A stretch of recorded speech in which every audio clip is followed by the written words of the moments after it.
Fala, nação tricolor ligada, não sou mais Bahia, tudo beleza? Barbaço na área, tô aqui para começar mais um vídeo e dessa vez para discorrer acerca de um tema um tanto quanto polêmico que veio à tona aí ontem e que me envolve, né?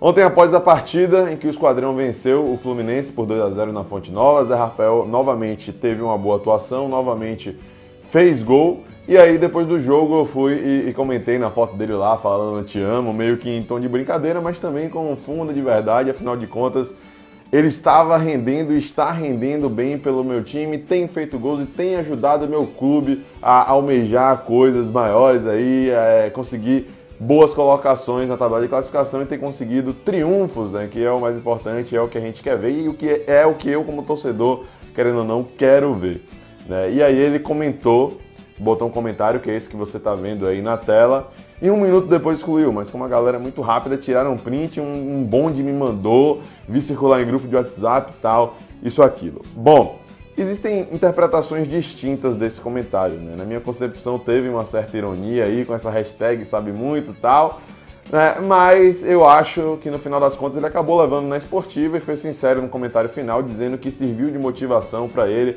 Afinal de contas, na minha concepção, esse deve ser o intuito da crítica, né? Eu aqui no canal não consigo criticar por criticar, cornetar, né? Eu procuro sempre criticar construtivamente, não mostrando apenas que está errado, mas buscando possíveis soluções para corrigir esses erros, né? E foi assim que aconteceu nesse caso de Zé Rafael. Bom, para contextualizar, eu fiz 2 vídeos aqui no canal, né? Quem acompanha com mais assiduidade aí sabe, falando especificamente sobre o atleta, porque era um assunto que estava muito em voga aí, afinal de contas surgiu especulação de que ele já estaria fechado com o Palmeiras, tal, isso, aquilo. E aí depois da partida contra o Paraná, em que a gente venceu em Pituaço por 2-0, Zé Rafael foi um pouco vaiado, né? E eu contestei isso, achei errado, não porque era Zé Rafael só, mas porque eu sou contra a vaia durante o jogo, por pior que esteja a situação do time, né? Por mais que seja uma forma de protesto, né? Se for para vaiar, acredito eu que essa vaia tem que ficar para o final, porque durante o jogo, independente do que está acontecendo, podem ter diversos desdobramentos e as coisas podem acontecer de forma diferente do que a gente está até esperando ali, né? E aí eu meio que defendi Zé, falei que sou contra as vaias, a ele principalmente, né? Porque ele tem certo respaldo, ano passado fez uma ótima temporada pelo Bahia, esse ano, principalmente o primeiro semestre dele foi muito bom e, querendo ou não, o desgaste físico e mental estava interferindo sim no desempenho dele dentro das 4 linhas. Isso eu ainda acho que é inegável, que a gente não tem como ignorar esse fato, né? Por mais que possam ter aí fatores externos, negociação com outros times, tal, isso, aquilo, para mim um cara que joga mais de 60 jogos na temporada vai chegar nesse momento do ano e vai encontrar certas dificuldades para ali dentro de campo render tudo que ele é capaz de render. Isso eu salientei principalmente no primeiro vídeo. No segundo eu salientei novamente isso, mas foi após a desclassificação da Sul-Americana para o Atlético Paranaense. A gente saiu por conta de erro de arbitragem, foi bizarro, foi trágico, a gente poderia ir mais longe e tal, isso, aquilo, mas ele bateu o pênalti com certa displicência. Eu acho que isso daí é uma opinião tanto quanto unânime e a paciência da torcida meio que se esgotou com o Zé naquele momento. Eu sou um torcedor, eu também tenho o meu lado passional, procuro ponderá-lo e controlá-lo, mas tenho meu lado passional. E falei que no momento, para preservá-lo, chamando a atenção disso, né, seria interessante que ele fosse para o banco. Faltavam até alternativas no Bahia ali para poder botar o Zé Rafael no banco. Mas esse banco poderia ser interessante para ele, para poder segurar esse desgaste, para ele poder dar uma respirada, para segurar as críticas da torcida que estavam intensas e fervorosas, né? E aí ele, ao que tudo indica, na minha concepção, voltaria melhor e nessa reta final de temporada ainda entregaria algo ali dentro de campo, como fez aí em toda a sua trajetória do Bahia, na minha concepção, né? E ele não foi para o banco, mas a partir do jogo contra o Chapecoense começou a mostrar um outro desempenho, começou a render muito mais. Principalmente começou a se mostrar incomodado consigo mesmo e começou a querer mostrar resultado ali dentro das 4 linhas, dentro de campo. E no depois da apito dessa partida eu chamei muita atenção para isso. E desde lá eu venho elogiando bastante Zé Rafael. Inclusive, quem acompanha o canal e quem viu minha análise do jogo contra o Atlético Mineiro, né, que foi há 2 rodadas atrás, eu falei que o time sentiu muito a falta de Zé Rafael. não só a falta técnica, mas a tática e também pelo fato de Ramírez ter sido deslocado para o lado e ter perdido também muito da sua característica positiva de articulação, de armação das jogadas, de movimentação.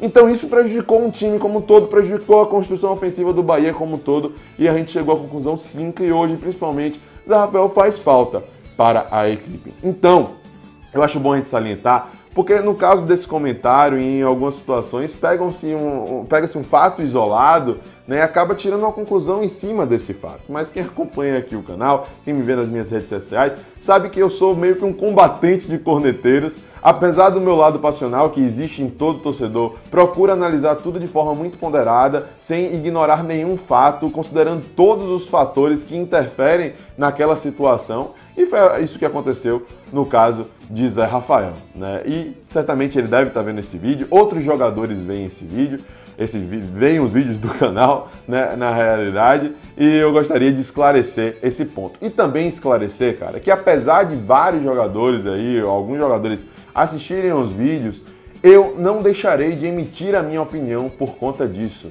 né? Tem os jogadores que são até mais próximos a mim aí, tem jogadores que já saíram do Bahia, que eu fiz uma certa amizade por estar nesse meio aí da imprensa, por estar em zona mista, por entrevistar, hoje em dia nem tanto aqui no canal, mas por estar aí nas redes sociais também, enfim, fiz amizade com alguns jogadores. E tem um deles que, inclusive, que falou que assiste os vídeos, entende as críticas e tenta levar isso para o lado positivo e fazer com que essas críticas possam reverberar positivamente ali no seu rendimento em campo e que ele possa encontrar os defeitos para poder melhorar o seu desempenho, né? E essa é a maior intenção das análises, né? Eu não faço a análise apenas para os torcedores, assim como eu, mas para todo mundo, né? Até para os jogadores que vêm à direção, poder pegar essas críticas e ver que elas são construtivas e procurar melhorar aquilo que precisa ser melhorado, né? Eu acho que essa é a principal intenção. Eu levo isso na minha vida, cara, nem só com o Bahia. Eu não gosto de criticar por criticar, né? Apenas cornetagem, falar que está errado, sem chegar aqui e mostrar uma solução,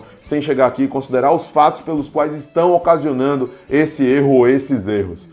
Então eu acho que todo torcedor tinha que ter essa mentalidade, mas em alguns o grau de passionalidade é maior, o que é totalmente natural, nem todo mundo vai conseguir analisar a coisa da mesma forma, opiniões são diferentes, cada um tem a sua, e é isso que acontece principalmente com clubes de futebol, né? Envolve emoção, envolve amor, envolve paixão, então nem sempre o torcedor vai ser racional. Eu procuro ser em muitas ocasiões, mas nem sempre sou também, é algo totalmente natural. Então, assim como eu critiquei Zé Rafael, assim como eu critiquei outros jogadores, eu também elogiei. Na última análise aqui do jogo de ontem contra o Fluminense, eu falei que Elton foi muito bem. Eu passei quase que a temporada toda criticando o Elton, falando de problemas, de erros dele, que às vezes ele dá muitos passes laterais, não dá a movimentação necessária para o time, isso e aquilo, enfim. E aí Elton fez uma boa partida ontem, deu assistência, deu uma outra mobilidade para o meio campo, neutralizou as investidas do Fluminense, e eu fiz questão de falar que, na minha concepção, junto com o Gregory, ele foi o melhor jogador da partida, né? E isso acontece com vários outros atletas. Elber foi um cara extremamente criticado no primeiro semestre. Eu chamava ele de pica-tonta aqui no canal, porque às vezes ele ficava correndo para um lado e para o outro sem muito objetivo. E no segundo semestre, principalmente com o Anderson, ele mudou muito a sua postura, a sua forma de jogar e tem agregado ao clube. Tem sido uma das peças mais importantes no sistema ofensivo do Bahia, e é isso que a gente quer ver. Ninguém aqui, eu acredito, né, falo da minha parte, critica para poder ver que deu errado e falar que estava certo porque deu errado. Não, cara, a nossa crítica, principalmente, eu falo por mim, novamente reitero isso, é para poder ver dar certo, dizer que estava errado, ou dizer que o jogador deu a volta por cima, provou que estava errado, ou enfim, tá rendendo dentro de campo, e graças a Deus por isso, né? E tem uma coisa importante também nesse aspecto, né? Acontece com o Zé Rafael, mas acontece com inúmeros outros jogadores, que é essa recepção das críticas. Eu acho que isso tem que mudar na cultura dos atletas. Muitos já pensam diferente e assimilam isso. No entanto, outros, cara, sei lá, tá mal, aí fecha os comentários do Instagram, acaba desativando o Instagram. E eu entendo até certo ponto, porque muitas críticas são bem ferrenhas, bem fortes, vão até pro lado pessoal. Tem gente que tem problema pessoal com o jogador e não fala bem do cara porque já criou aquele problema pessoal, o que eu também acho errado e não costumo adotar esse tipo de postura. Mas o atleta tem que entender, né, que todo mundo passa por isso, né? Eu no trabalho sou cobrado, sofro críticas. Claro que a proporção é bem maior porque é um time de massa, envolve muita gente, mas o jogador tem que respirar fundo, né, tentar entender as coisas da melhor forma possível, entender que o torcedor, na maioria das vezes, é passional e nem sempre vai analisar todas as circunstâncias e fazer a sua parte dentro de campo, procurar, com essas críticas, crescer ali dentro das quatro linhas e entregar o que tem para entregar de positivo para a equipe. Tá bom, pessoal? Bom, eu quis dar esse meio que desabafo aqui, trazer esses assuntos à tona, porque eu acho que é importante, né, pra gente mudar a nossa postura até como torcedor, né, poder avaliar melhor os inúmeros fatos. Eu procuro trazer isso aqui nas análises, eu não faço essas análises à toa, eu quero mudar não só o meu pensamento, mas mudar o pensamento do torcedor e atuar realmente como formador de opinião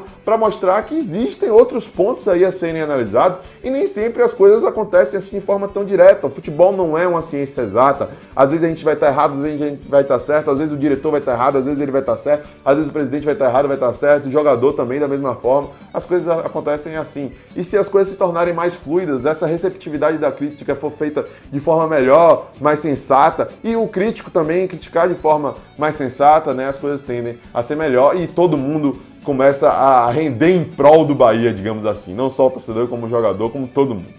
Tá, pessoal? Espero que vocês tenham entendido a mensagem que eu passei aqui nesse vídeo, que eu procurei passar. E já sabe, se gostou, deixa o like para fortalecer o canal, para fazer crescer cada vez mais. Se inscreve se não for inscrito, compartilha com a rapaziada, ativa a sinetinha aí para receber as notificações. E é isso. Tamo junto, eu sou Mais Bahia, eu sou o maior do Nordeste. E você?